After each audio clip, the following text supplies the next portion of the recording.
नमस्कार मित्राणि, शुभ संध्या।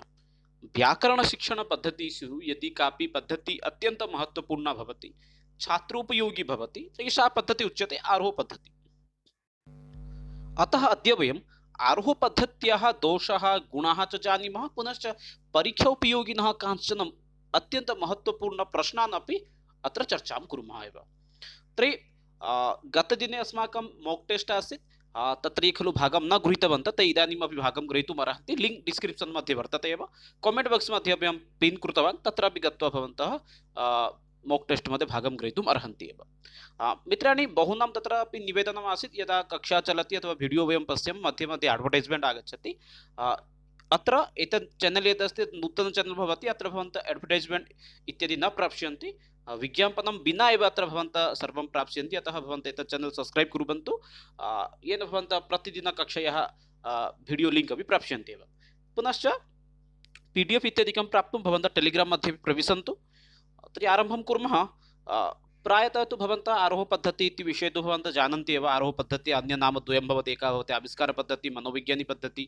तत्र अन्ये एकपि बिन्दुः भवति, लक्ष्यम् अनुलक्षणम्, अर्थात् उदाहरणानां पृष्ठे एव सूत्रं गच्छति।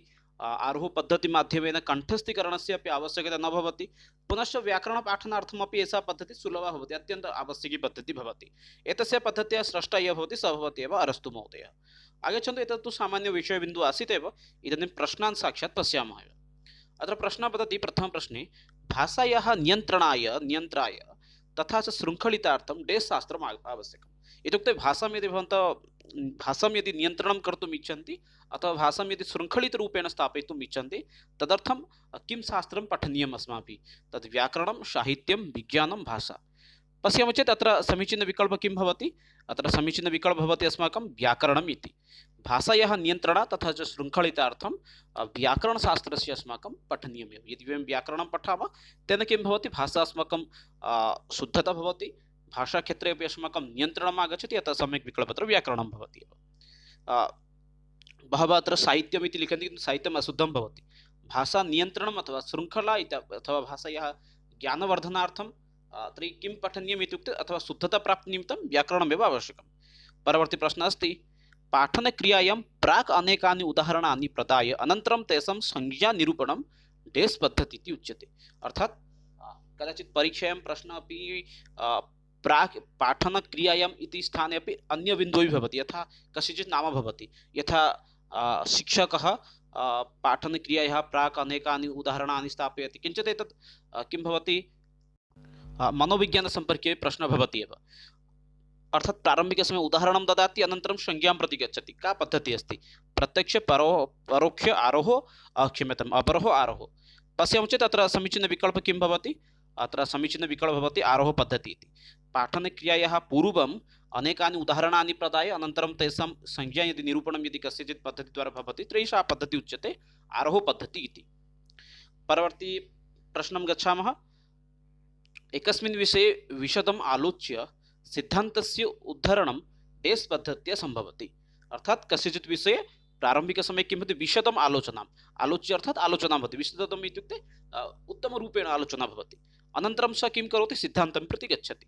सा पद्धतिः का पद्धतिः इति उच्यते, अथवा सा पद्धतिः किम् अस्ति इति। परोक्ष, आरोह, प्रत्यक्ष, अपरोह। पश्यामः चेत् अत्र समीचीनविकल्पः किं भवति? एकस्मिन् विषये विशदम् आलोचनां भवति, आलोचनायाः परं सः किं करोति? प्रारम्भिकसमये आलोचनां भवति, अनन्तरं सिद्धान्तं प्रति गच्छति चेत् सा पद्धतिः उच्यते आरोह पद्धतिः इति। स्मरणे स्थापयन्तु। प्रारम्भिकसमये किं भवति? विशदम् आलोचनां भवति, परवर्तिसमये तस्य विषये यदि चर्चा भवति, सा पद्धतिः आरोह पद्धतिः इति उच्यते। आरोह पद्धतिं डेस् पद्धतिः इति उच्यते। आरोह पद्धतिः अन्य नाम किम्? अपरोह, आरोह, आविष्कार, उद्भावना। पश्यामः चेत् अत्र समीचीनविकल्पः भवति, क्षम्यताम्, अत्र समीचीनविकल्पः अत्र किं भवति? आविष्कारपद्धतिः इति। एतस्य वास्तविकरूपेण बहु नाम भवति एव। यथा अत्र किं भवन्तः द्रष्टुम् अर्हन्ति, आरोह पद्धतिः अन्य एकं नाम अस्ति आविष्कारपद्धतिः इति। मनोविज्ञानपद्धतिः इति अपि अस्ति। केषुचित् स्थानेषु भवन्तः एतदपि किम्? आगमनपद्धतिः। एतत् स्मरणे अपि स्थापयन्तु। आगमनपद्धतिः, आगमनपद्धतिनाम्नापि एषा पद्धतिः प्रसिद्धा अस्ति। अतः आगमनपद्धतिः इति अपि केषुचित् स्थानेषु उल्लिखितः भवति। अतः भवन्तः ज्ञातवन्तः एव किम् अत्र वदति? आरोह पद्धत्याः अन्य नाम किमस्ति आविष्कारपद्धतिः इति भवति अथवा मनोवैज्ञानिकपद्धतिः इति भवति आगमनपद्धतिः इति भवति सर्वमेव शुद्धमस्ति एव। परवर्ती अस्ति निम्नलिखितेषु कः आरोहपद्धत्या गुणः गुणः इत्युक्ते उत्तमः अस्ति एव। अनया पद्धत्या शिक्षादानं फलप्रदं भवति सत्यं। यदि भवन्तः प्रारम्भिकसमये उदाहरणानि स्थापयन्ति अनन्तरं यदि सूत्रं प्रति गच्छन्ति तेन च अस्माकं शिक्षादानं किं भवति सफलं भवति। यदि भवन्तः न विश्वसन्ति तर्हि भवन्तः स्वयमपि एतद् नाम व्यवहारम् इत्युक्ते प्रयोगं कर्तुमपि अर्हन्ति एव। अनया पद्धत्या छात्राणां भाषाज्ञानस्य पुनश्च शब्दनैपुण्यस्य बुद्धिः भवति। किं भवति अनया पद्धत्या ये छात्राः सन्ति तेषां छात्राणां किं भवति भाषाज्ञानस्य बुद्धिः भवति पुनश्च शब्दस्य नैपुण्यता अपि तेषां वर्धनं भवति। यतोहि शिक्षकछात्रयोः मध्ये चर्चा भवति, छात्राः तत्र उदाहरणानि स्थापयन्ति, अतः तेन किं भवति छात्राणां भाषाज्ञानस्य पुनः शब्दनैपुण्यता अपि वर्धनं भवति। एषा मनोविज्ञानसम्मतपद्धतिः एतदपि सम्यक् अस्ति। पुनश्च गद्यपाठ एषा एका सुगमपद्धतिः। पश्यन्तु आरोहपद्धतिद्वारा व्याकरणपाठनं भवति न तु गद्यं।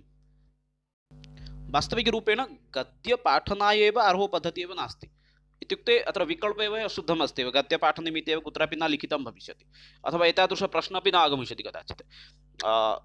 गद्यपाठे एषा एका सुगमपद्धतिः, सुगम इत्युक्ते उत्तमपद्धतिः, एतत् अशुद्धं भवति। अतः सम्यक् विकल्पः अत्र किं भवति चतुर्थविकल्पः एव। नाम आरोहपद्धतिद्वारा यदि भवन्तः शिक्षादानं कुर्वन्ति भवन्तः शिक्षा सफला भविष्यति, पुनश्च भाषाज्ञानं पुनः शब्दनैपुण्यतया अपि वर्धनं भवति, पुनश्च एषा एका मनोवैज्ञानिकपद्धतिः भवति। एते त्रयः एव एतस्य गुणाः भवन्ति एव। परवर्ती प्रश्नं प्रति गच्छामः। निम्नलिखितेषु कः न आरोहपद्धत्याः दोषः। एतादृशप्रश्ने यदा आगच्छति तदा किञ्चित् प्रश्नमेकवारम् अवगच्छन्तु एव। यत्र अव्ययपदं भवति अव्ययपदम् अन्तिमे स्वीकरोतु एव, स्थापयतु इदानीम् अत्र। निम्नलिखितेषु कः आरोहपद्धत्याः दोषः न इत्युक्ते न इत्युक्ते गुणः। एतेषु कः आरोहपद्धत्याः एकः गुणः अस्ति इत्युक्ते त्रयः दोषाः सन्ति एव। अनया पद्धत्या मेधावी छात्राणां मस्तिष्कसञ्चालने क्षणमेकं त्वरान्वितः भवति। एषा पद्धतिः मेधाशक्तिसम्पन्नः छात्राणां कृते न उपयुक्ता, अथवा एषा पद्धतिः समयसापेक्षम्। अनया पद्धत्याः बोधज्ञानस्य गृहकार्यस्य कृते समयबण्टनम् असम्भवं भवति। अत्र प्रश्नः पृच्छति एव कः एकः किमस्ति। अनया पद्धत्या बोधज्ञानस्य गृहकार्यस्य कृते समयस्य आवण्टनम् असम्भवं भवति। सत्यमस्ति। प्रथम विकल्पः अपि पश्यन्तु, एषः अपि आरोहपद्धत्याः कश्चन दोषः अस्ति। यथा किं भवति वदति अत्र मेधावी छात्राणां मस्तिष्कसञ्चालने त्वरितं न भवति। सत्यमस्ति। यतोहि सर्वेषां कृते समानं भवति, अतः मेधावी छात्राः अपि समानरूपेण आचरन्ति। अतः अयं विकल्पः एकं नाम किं सम्यक् अस्ति, दोषः भवति एव।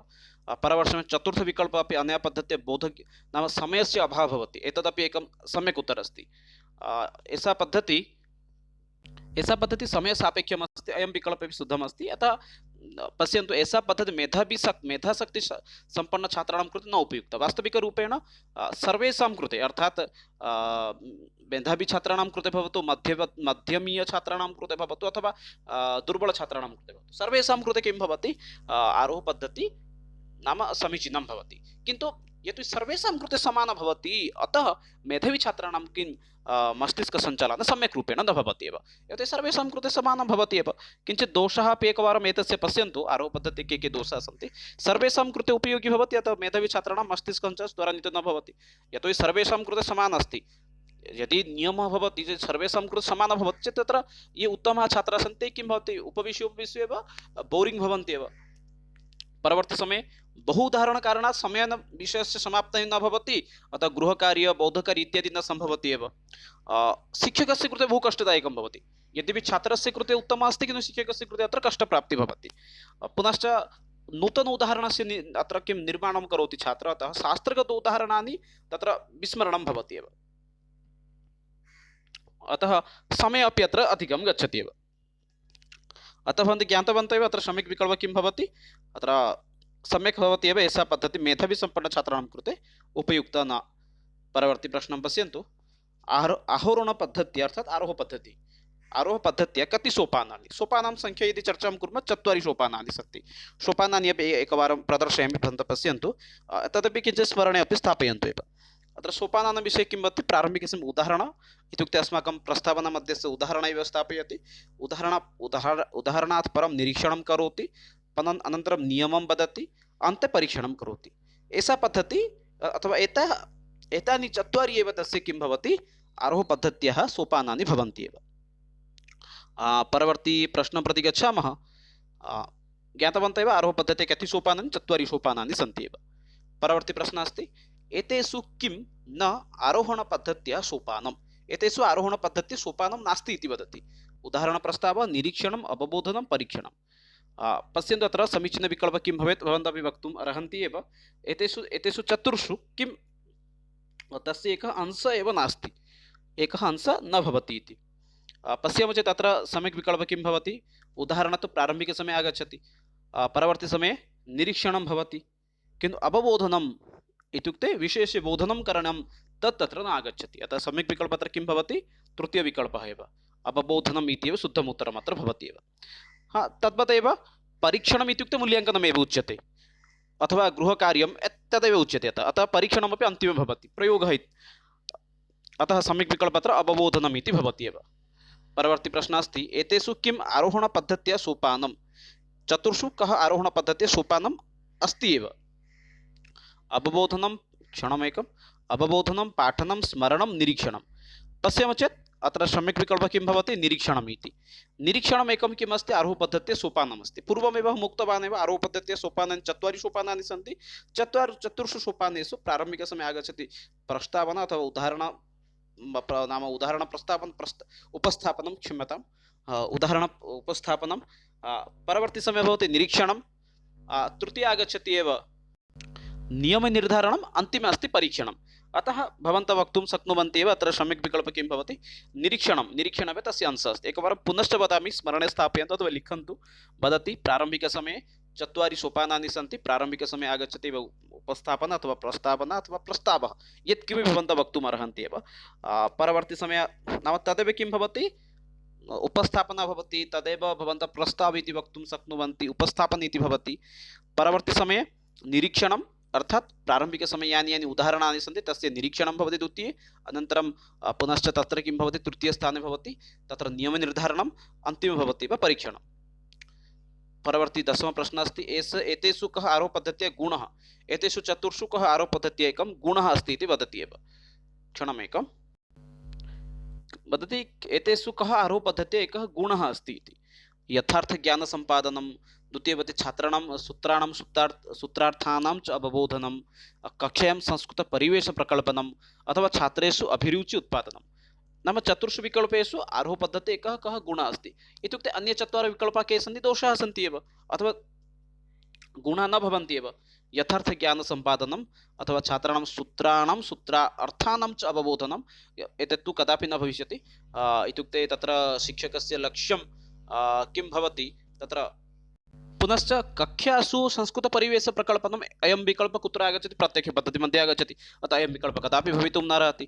छात्रेषु संस्कृतपठनाय अभिरुचि उत्पादनम् एतदपि आरोहपद्धत्या सह एव सम्बन्धितः न भवति अतः सम्यक् विकल्पः अत्र भवति छात्राणां कृते सूत्राणां पुनश्च सूत्रार्थानां च अवबोधनं सूत्रं तस्य अवबोधनम् उभयकार्यं पूर्वमेव समाप्तं करोति कुत्र इत्युक्ते उपस्थापना मध्ये उदाहरणे अनन्तरं निरीक्षणे एव अनन्तरं सूत्रं प्रति च गच्छति एव अतः सम्यक् विकल्पः अत्र द्वितीयविकल्पः भवितुम् अर्हति एव। परवर्ती प्रश्नः अस्ति कया पद्धत्या पाठनेन छात्राणां कृते कण्ठस्थीकरणस्य आवश्यकता नास्ति। पश्यन्तु व्याकरणशिक्षादानक्षेत्रे किं भवति एकं महत्त्वपूर्ण अंशः भवति कण्ठस्थीकरणं। सूत्राणां कण्ठस्थीकरणं कश्चन अत्यन्तं महत्त्वपूर्णं भवति। कण्ठस्थीकरणं विना व्याकरणस्य सूत्राणां स्मरणे स्थापनं कदाचित् कष्टं भवति किन्तु एका पद्धतिः एतादृशी अस्ति यत्र कण्ठस्थीकरणस्य आवश्यकता एव न भवति। अत्र चतुर्विकल्पाः सन्ति प्रत्यक्षपद्धत्या परोक्षपद्धत्या आरोहपद्धत्या अवरोहपद्धत्या। पश्यामः चेत् तत्र समुचितविकल्पः किं भवति कया पद्धत्या एतस्य आवश्यकता न भवति नाम कया पद्धत्या पाठनेन छात्राणां कृते कण्ठस्थीकरणस्य आवश्यकता नास्ति इत्युक्ते आरोहपद्धतिः। आरोहपद्धत्यां किं भवति प्रारम्भिकसमये सूत्रम् आगच्छति स उदाहरणे एव सूत्रं वदति सूत्रस्य अर्थं वदति तत्सर्वं नाम उदाहरणमाध्यमेन एव समाप्तं भवति इत्युक्ते प्रारम्भिकसमये उदाहरणात् परं सूत्रस्य तत्र कथम् अभवत् इति तत्र स बोधनं करोति। अतः शिक्षकस्य अथवा छात्रः किं न करोति सूत्रस्य रटनमेव न करोति, सूत्रस्य कण्ठस्थीकरणमेव न करोति। अवगतं किल? अग्रे पश्यामः परवर्ती प्रश्नं प्रति। 12 प्रश्नः अस्ति। परवर्ती प्रश्नः वदति कया पद्धत्या सन्दर्भानुगुणं व्याकरणम् अधीयते। प्रश्नः वदति कया पद्धत्या सन्दर्भानुसारं व्याकरणम् अधीयते। चत्वारः सन्ति। आरोह पद्धति, अपरोह पद्धति, प्रत्यक्ष पद्धति, परोक्ष पद्धति। एतत् एकवारम् अवगच्छन्तु। सन्दर्भ इत्युक्ते किम् अस्ति इति। कस्यचित् विषयस्य अंशः इति चिन्तयतु एव। तत्र किम् अस्ति? सन्दर्भ इत्युक्ते कस्यचित् विषयस्य अंशः इति अवगच्छतु एव। आरोह पद्धति, अवरोह पद्धति, प्रत्यक्ष पद्धति, परोक्ष पद्धति। प्रत्यक्ष परोक्षद्वारा तु न भवति, यतोहि प्रत्यक्षद्वारा गद्यं, परोक्षद्वारा पद्यं पाठनं चलति। अवरोह पद्धति अपि न भवति। सम्यक् विकल्पः अत्र भवति आरोह पद्धति इति। परवर्ती प्रश्नः अस्ति कया पद्धत्या व्याकरण अध्यापने छात्राः अभिरुचिं प्रदर्शयन्ति। पश्यन्तु, उदाहरणं यत्र अधिकम् आगच्छति तत्र छात्राणाम् आग्रहः अधिकं भवति। अतः सम्यक् विकल्पः अत्र किम् अस्ति? आरोह पद्धतिः इति। आरोह पद्धतिद्वारा छात्राणां किं भवति? व्याकरणशिक्षादानक्षेत्रे अधिकं रुचिः आगच्छति, यतो यत्र उदाहरणम् आगच्छति। अत्र छात्रशिक्षकयोः सम्यक् सम्पर्कः भवति, सुसम्पर्कः भवति। छात्रः वदति, शिक्षकः उत्तरति, शिक्षकः प्रश्नं करोति, छात्रः उत्तरं वदति। अतः अत्र सम्यक् विकल्पः किं भवति? आरोह पद्धतिः एव व्याकरण अध्यापने छात्राणां कृते किम् अभिरुचिमेव प्रदर्शयति एव। परवर्ती प्रश्नं प्रति गच्छामः। कया पद्धत्या पाठनेन छात्राः अत्यन्तं सक्रियाः भवन्ति। सक्रियः अस्ति इति वयं कथं ज्ञातुं शक्नुमः? केवलं छात्रः उपविश्य यदि अस्मान् पश्यति चेत् सः सक्रियता न भवति। सक्रियता कुत्र भवति? छात्रः अपि यस्मिन् शिक्षाक्षेत्रे भागग्रहणं करोति तदेव किं भवति? अस्माकं सक्रियता भवति। छात्रः सक्रियः अस्ति इति वक्तुं शक्नुमः एव। अतः किं भवति? कया पद्धतिः एषा सम्भवति इत्युक्ते अत्र सम्यक् विकल्पः भवति आरोह पद्धतिः इति। प्रत्यक्षपद्धतिमध्ये छात्रस्य तथा प्रतिभागी न भवति, परोक्षमध्ये अपि न भवति, आरोहमध्ये अपि न भवति। यतो हि आरोहमध्ये किं भवति? प्रारम्भिकसमये सूत्रस्य कण्ठस्थीकरणस्य आवश्यकता अस्ति। अतः क्षम्यताम्, अहम् आरोह इति उक्तवान् एव। अवरोह पद्धतिमध्ये किं भवति? प्रारम्भिकसमये सूत्रस्य कण्ठस्थीकरणं भवति। अतः अवरोह पद्धतिः अपि न भवति, यतो हि अत्र किं भवति? कण्ठस्थीकरणं न कस्मै रोचते। अतः अवरोह पद्धतिः अपि न भवति। सम्यक् विकल्पः अस्ति अत्र आरोह पद्धतिः इति। परवर्ती प्रश्नं प्रति गच्छामः। व्याकरण अध्यापनाय का सुलभा पद्धतिः? तादृशाः प्रश्नाः एव सन्ति, अधिकाधिकाः प्रश्नाः आरोह पद्धति सम्पर्के। व्याकरणशिक्षणार्थं सुलभा पद्धतिः का? व्याकरणम् इति भवन्तः पाठयन्ति, तत्र सुलभा पद्धतिः एका एव भवति, सा पद्धतिः अस्ति आरोह पद्धतिः इति। यतो प्रत्यक्षपद्धतिद्वारा किं गद्यं, परोक्षद्वारा पद्यम्, अपरोहद्वारा अपि व्याकरणं पाठ्यते, किन्तु तथा किं छात्राणां कृते सुलभा न भवति। अत्रापि किञ्चित् ध्यानं दातव्यं। व्याकरण अध्यापनाय का सुलभा पद्धतिः इत्युक्ते भवन्तः आरोह इति चेतुम् अर्हन्ति, किन्तु यदि समानरूपेण पृच्छति व्याकरणपाठनार्थं शिक्षकाणां कृते सुलभा पद्धतिः का, तत्र भवन्तः अवरोह इति चयनं कर्तुम् अर्हन्ति। यतोहि अवरोह पद्धतिमध्ये शिक्षकस्य कार्यं न्यूनं भवति।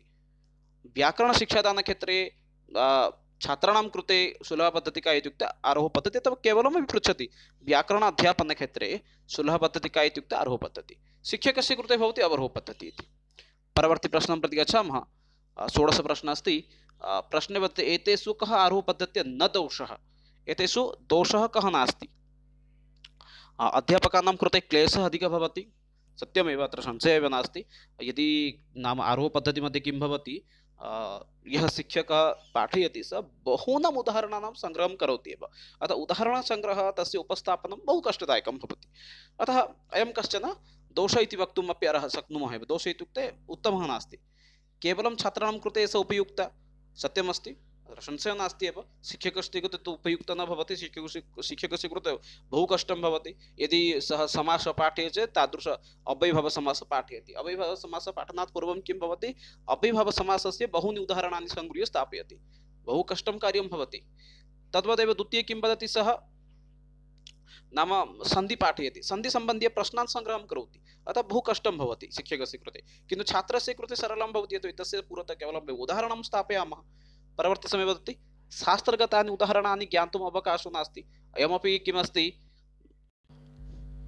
परवर्ती समय वदति शास्त्रगत उदाहरणानि। यथा भवन्तः पश्यन्तु, यदि भवन्तः यण् सन्धि कुत्रचित् विद्यालये पाठितवान् अथवा अग्रे गत्वा पाठयिष्यन्ति, अथवा शिक्षाशास्त्रे मध्ये यण् सन्धि उपस्थापितवन्तः, तत्र लघुसिद्धान्तकौमुदीमध्ये किं वदति? शुद्धि उपास्येति यण् सन्धिनिमित्तम् एकम् उदाहरणम् अस्ति।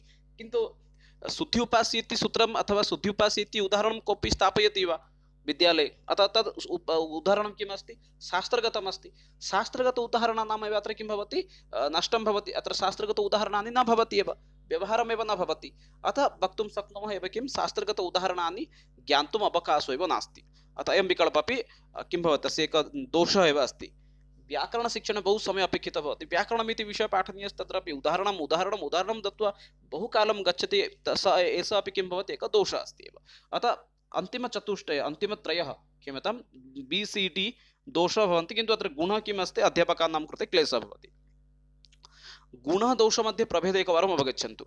यद् शिक्षाकृते अथवा छात्रस्य कृते उपयुक्तः नास्ति सः एव दोषः भवति। अनन्तरं यत्किमपि अस्ति तद् शिक्षकस्य कृते कष्टं भवतु अथवा न भवतु तद् गुणमेव भवति एव। अग्रे पश्यामः, नाम एतेषु क्षेत्रेषु किञ्चित् स्वबुद्धिं प्रयोगं कर्तुं शक्नुवन्ति एव। परस्ति कया पद्धत्या पाठनेन छात्राणां सम्बन्ध उदाहरणानाम् अनुस्मरणम् अपि क्लेशः भवति। क्षम्यताम्, पश्यन्तु यत्र किं वदति, कया पद्धत्या पाठने छात्राणां सम्बन्ध उदाहरण, सम्बन्ध इत्युक्ते पुस्तकयुक्त उदाहरणानि भवतु अथवा शास्त्रगत उदाहरणानि, तेषाम् उदाहरणानां स्मरणे कष्टं भवति। प्रश्नम् एकवारम् अवगच्छन्तु। उदाहरणानि तु तस्य स्मरणे आगच्छति एव, किन्तु शास्त्रगत उदाहरणानि भवतु अथवा पुस्तक आधारित उदाहरणानि भवन्तु, तेषाम् उदाहरणानां सङ्ग्रहः कष्टदायकं भवति। तद् किं भवति नाम आरोहपद्धतिद्वारा। आरोहपद्धतिद्वारा भवन्तः नूतनानि उदाहरणानि प्राप्तुम् अर्हन्ति, किन्तु वास्तविकरूपेण अत्र किं न सम्भवति नाम आवश्यक उदाहरणानि, शास्त्रगत उदाहरणानि तानि भवन्तः न प्राप्तुम् अर्हति एव। अतः छात्रस्य कृते तत् किं भवति क्लेशः भवति। पुस्तकगत उदाहरणानि स्मरणे स्थापने कष्टं भवति एव। परवर्ती प्रश्नः अस्ति, कया पद्धत्या उदाहरणानाम् आधारीकृत्य व्याकरण अध्यापनं सुलभं भवति। अत्र संशयः नास्ति, आरोहपद्धतिः एव भवति। किं वदति अत्र एकवारं पुनश्च पश्यन्तु। उदाहरणान् आधारीकृत्य उदाहरणानाम् आधारं करोति, अनन्तरं व्याकरणं पाठयति, तद् भवति एव किम् अस्माकम् आरोहपद्धतिः इति। सम्यक् विकल्पः अस्ति आरोहपद्धतिः इति। परवर्ती प्रश्नः अस्ति, आरोहपद्धत्या 4 सोपानानि कानि कानि सन्ति। 4 सोपानानि अस्ति। उदाहरणप्रस्तावः, निरीक्षणं, नियमनिर्धारणम्, अनन्तरं परीक्षणं। तृतीयविकल्पः शुद्धं भवति। प्रारम्भिकसमये आगच्छति उदाहरणं, परवर्तिसमये निरीक्षणं, परवर्तिसमये नियमनिर्धारणम्, अन्तिमः अस्ति नाम परीक्षणम् इति। अतः C विकल्पः शुद्धं भवति एव। परवर्ती तथा च अन्तिमप्रश्नं प्रति पश्यामः। अन्तिमप्रश्नः किं वदति एकवारं पश्यन्तु। आरोहपद्धत्या गुणरूपेण स्वीक्रियते शिक्षादानं सुविधाजनकं भवति। सुविधाजनकम् अस्ति, सत्यमस्ति, तत्र चिन्ता नास्ति। शिक्षाग्रहणम् आनन्ददायकं भवति। पाठसमापने पाठ्यसम्पादनेन समयसापेक्षं पाठं सम्यक् रूपेण समाप्तं न भवति। मेधाविनः छात्राः विशेषतः आहरणं कुर्वन्ति, नाम अत्र सर्वे ग्रहणं कुर्वन्ति, केवलं मेधाविछात्राः इति न। अतः अयं विकल्पमपि अशुद्धं भवति। नाम अशुद्धं भवति इत्युक्ते तत्तु किं दोषः एव अस्ति एव। पाठ्यसमापनं न समयसापेक्षम्, एतदपि दोषः एव भवति। पुनश्च शिक्षाग्रहणम् आनन्ददायकं भवति। शिक्षाग्रहणं तु आनन्ददायकं भवति, अतः अयं विकल्पः किं भवति एक नाम शुद्धं भवितुम् अर्हति। शिक्षादानं सुविधाजनकं भवति, एतत्तु किं भवति अशुद्धं भवति, दोषः भवति। इत्युक्ते कदापि आरोहपद्धतिद्वारा शिक्षादानं सहजं न भवति, बहु कष्टं भवति। छात्राणां कृते सहजं भवति, सरलं भवति। अतः सम्यक् विकल्पः अत्र किं भवति, शिक्षाग्रहणम् आनन्ददायकं भवति इत्येव शुद्धं भवति एव। अद्यतनसत्रम् एतदेव आसीत्। भवन्तः यथाशक्य भवन्तः